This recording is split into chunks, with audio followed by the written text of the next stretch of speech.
Before you give up, think why you started. Before you give up, think why you started. Bago kayo sumuko, isipin nyo muna paano kayo nagsimula. Bago kayo sumuko, isipin nyo muna bakit kayo nagsimula. Bago kayo sumuko, isipin nyo muna bakit kayo nagsimula. Guys, wag nyo muna i-scroll. Gusto mo muna sabihin sa inyo, bago kayo sumuko, isipin nyo muna, o bago kayo tumigil, isipin nyo muna bakit kayo nagsimula. Quick advice, huwag kayo magparami ng kaibigan. Pumili lang kayo yung mga the best na kaibigan na tunay.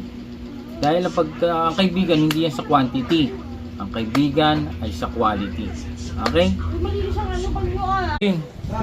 Message.